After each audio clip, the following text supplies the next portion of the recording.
माघा मनोहर नेहालागल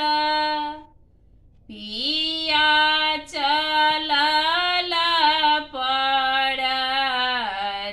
परदेस हे विदेशी बालमा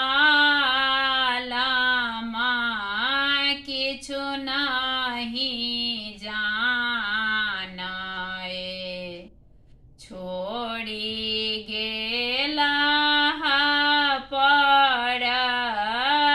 परदेस हे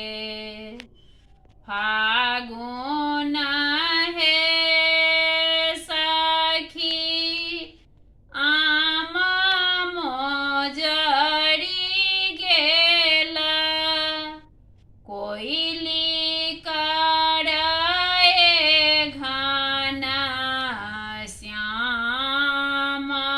हे कोइली शब्द सुनी हिया मोरा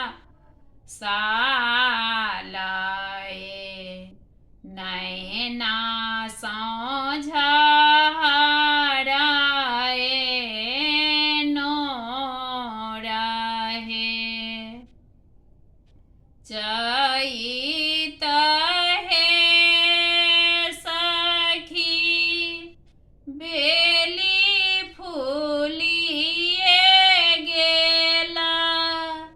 फूली गेला सब रंग फूल हे फूलबा के लोढ़ी लोढ़ी